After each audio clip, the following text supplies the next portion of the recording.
Welcome to the channel Learning R is Fun. In the last video, we have seen the first part of the dplyr set of functions.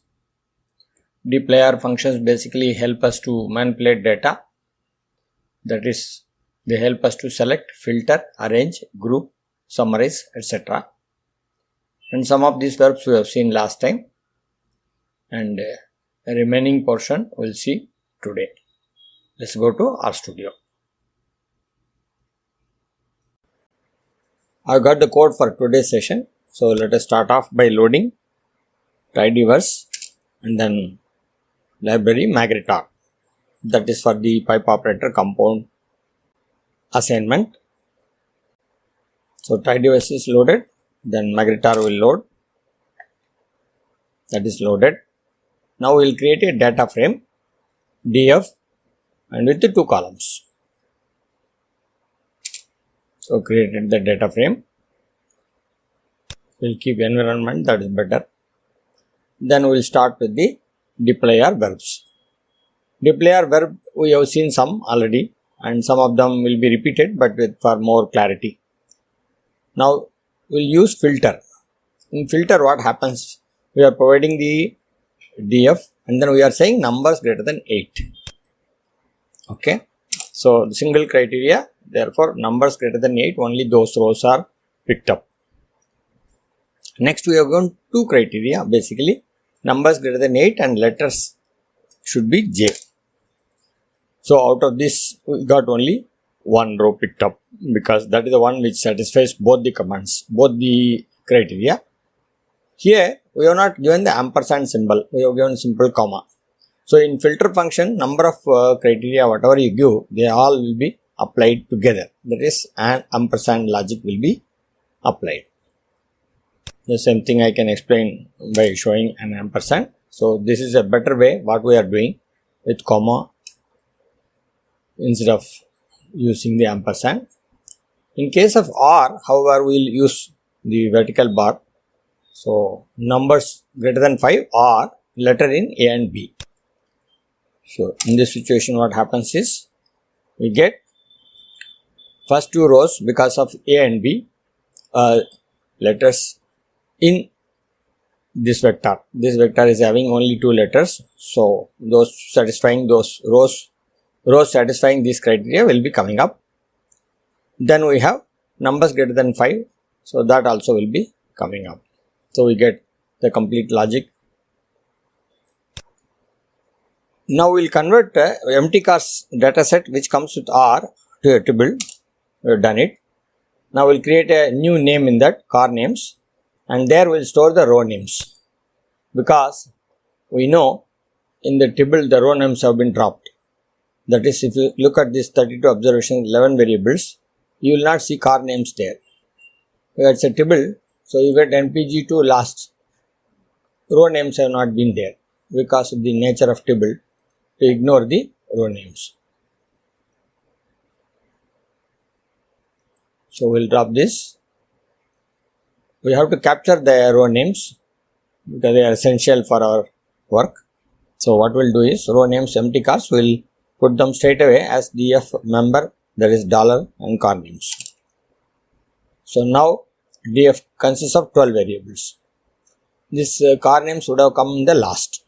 So in order to bring it to first, what we can do is we can use df, then the compound assignment operator select 12, 1, 11. So what happens is the rows, that is 1 to 12 rows have been rearranged like this, 12 first and then 1 to 11. The whole arrangement is copied back into df. That is a compound assignment. So now here we don't see the observation, 32 observations, 12 variables as it is. But if you look at the data, you will see car names coming first. So remaining columns have come subsequently. So now we'll go back. Now I got a code here. If you look at this code, the statement set is serial number 22, 24 and 26. The same thing has been written here using pipe symbol. Now what happens here is we start off with the table. Within the table function we give two values. One is the empty cast dataset Another is row dot names of empty cars. So here in empty cars by default 11 columns are there, row dot names empty cars gives you one more column. So it becomes 12 columns and the whole thing is converted to tibble. That tibble is passed on to mutate function. Now mutate function only changes the names. Row dot names empty cars is the default name which has been given now by while converting tibble, and that name has been changed to car names. After that the whole thing goes to select. In select what we see is 12th column first and 1 to 11 next. Instead of this arrangement, the whole arrangement going back to df. Instead of that, this appears to be very simple. So we have done that. So we'll move on. Now df will pass on and then select the first 3, 1 colon 3. That means first 3 columns will be picked up, and that is going to be given to filter. In filter, we are asking mpg miles per gallon is greater than 20 and cylinder value should be 6. Okay. Now we'll execute this statement and we have got the first 3 columns, that is car names, mpg and cylinder, and in that the filter has been applied. So mpg greater than 20, those values only have come within the first 3 columns, as well as cylinder should be 6. Now again, here I have done a reverse order. Here what I have done, I have first filtered the mpg greater than 20 and cylinder is 6. And then I am saying you select only the first 5 columns out of this. So df tibble is used for filtering, in which these 2 criteria will be applied, and whatever comes out is having all the columns. So from that I am selecting 1 to 5 columns. So now let us see. So I have got 5 columns here: car names, mpg, cylinder, displacement and HP. So you got the values for mpg and cylinder as given in the criteria. We will move on. Now we are adding a new column with mutate.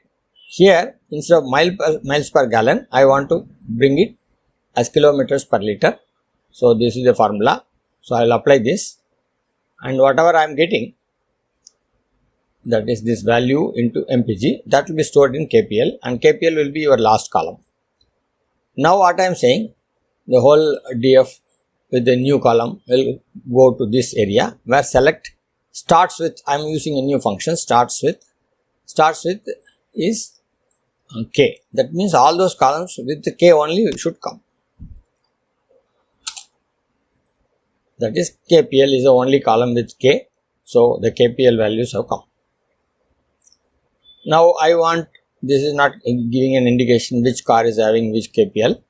So I will do the same thing, but this time I will select column first, that is car, column 13, that is kpl, then remaining columns. So I got cars, names, then kpl, then the remaining columns. And there is a function transmute. So here what happens is, whatever column that has been changed, that only remains in the output. So only kpl is available. This is as good as what we got earlier.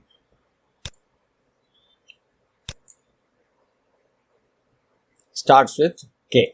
We got only kpl. Here also with the transmute you will get the one which has been transformed, only that you will get. Now we will look at relocate function. Relocate, basically it is arranging the columns in different manner. First relocate car names, and dot before is the name of the argument, and I am saying wait. So what happens is, the car names column will be relocated just before wait, and head is 4 because to print less in the screen. So we got car names just before WT. We wanted that just before WT. And here we are saying relocate the columns 1 colon 4 after WT. So 1 colon 4 car names, MPG, cylinder, displacement. So these 4 columns have been placed after WT. So that is what we wanted and that's why it has come. Now first 2 columns, that is car names and MPG, after 5th column. So car names and MPG after 5. Previously, if you look at DF, HP is your 5. So 1, 2, 3, 4, 5. So when you said after 5, it has first found out which is 5, that is your HP. So after that, it has pushed these first 2 columns. So you got the results. So this is the relocation arrangements. Now we'll see one important function, which is group underscore by, group by. Here I am taking empty cars data set.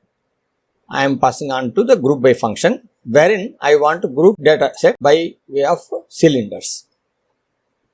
If the cylinder number changes, that should fall into another group. So let us look at by underscore cylinder by writing in the console only by underscore cylinder.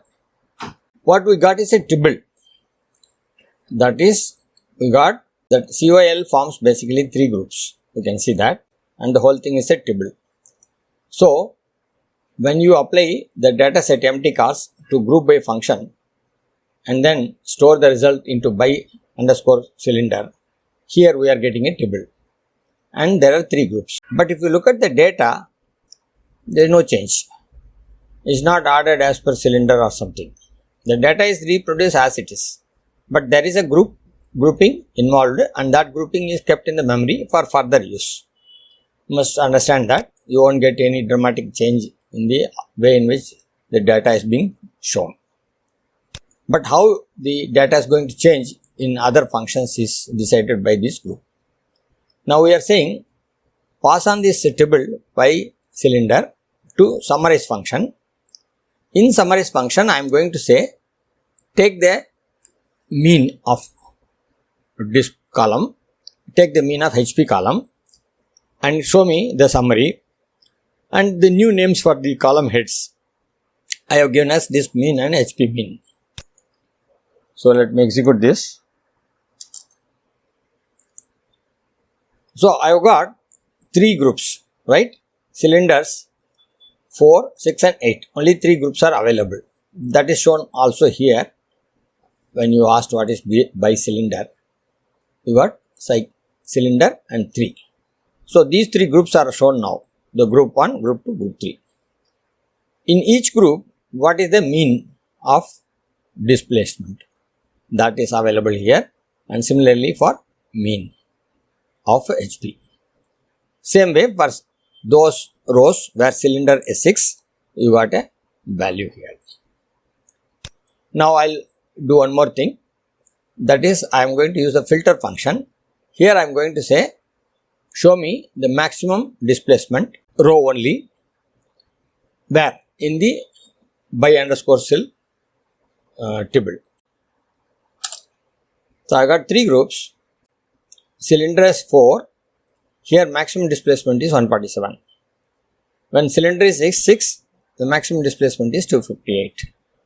Like that I have got 3 rows. So that is what has happened here. I have got the maximum displacement. To verify this result, what we will do, we will pass on the cylinder tibble to arrange function. In arrange function, we will use displacement and then we will say by group is true. By group argument, we will say true. Then what happens is this entire tibble is passed on, arranged according to the disp column, but the group criteria will be kept intact. So the arrangement will be done in this manner, and the whole thing goes back to by cylinder because of the compound assignment operator. Yeah. So by cylinder we have been given all cylinders 4 are shown here. The values are shown as 71, 75, 78, 79 like that. So you keep moving, you get the maximum here somewhere here. We got 4, 146.7. So we got 4, 147.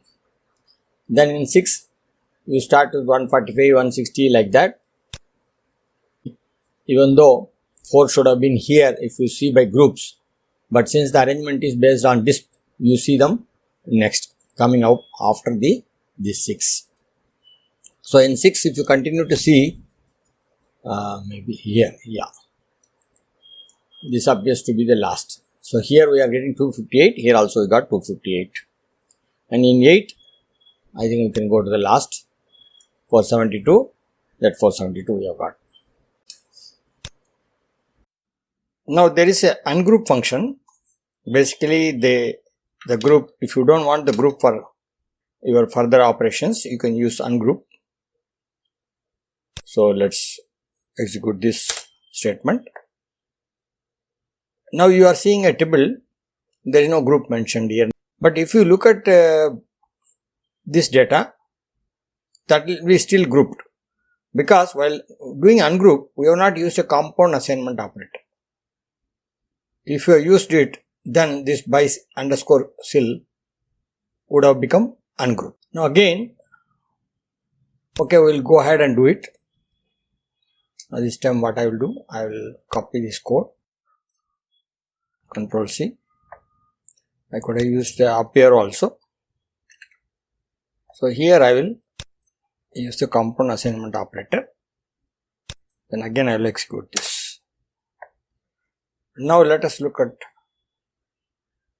it is saying that that group is, information is missing in this. Previously it was showing by group. You can also see here by underscore cell. So you don't see the group here. Now B, we have ungrouped in the table itself. By this we are not ungrouping in the table.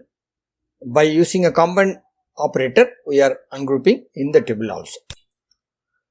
Now again, we will take the DF, group it by cylinder, then select car name, cylinder, MPG and HP. Then we will do the summary. MPG will say mean of MPG and HP will say mean of HP. So these are the names we have given in the summary table. The whole exercise will be done. Now we will get error con subset column that don't exist. Car name does not exist. So we will leave that here. And now we will execute the same statement. So we got cylinder, MPG, HP, we got the means. And whatever name we have given, the summary has come accordingly. Since it is a group by cylinder, so we got the first column as the group, then MPG and HP, the averages of the entire MPG data for cylinder number 4 has come here. For entire HP, the average has come here for cylinder number 4. We can also use sort like arrangement here using arrange. Now what we'll do, empty cars, we will arrange by MPG. Dataset has now been arranged with the minimum MPG in the beginning. So now we'll execute the second statement. Empty cars arrange. This time we'll arrange it by cylinder and then followed by HP. Then in that only these two columns will select. So here you got the row names because it is empty cars, and you got only cylinder and HP because that is what has been selected, and arrangement is by cylinder and then HP. So within cylinder you will see the arrangement of HP, and then next cylinder, then again arrangement of HP. It goes on like that. Here we will also ask for distinct. If there are some duplicated rows, that will go away. Like 452, if one more 452 is there, that will not be there. In the previous issue, we'll see 452 is the 462. Here 466 is coming twice. In the distinct, you will see that only once. That's the difference. And then this whatever we have got now, we will put it in a form of a table. So now we have got a table here. That is with 4 cylinder and horsepower 52, we have got only one car. So like that, each combination, how many cars are there? That is what is displayed here. So all of them appear to be unique.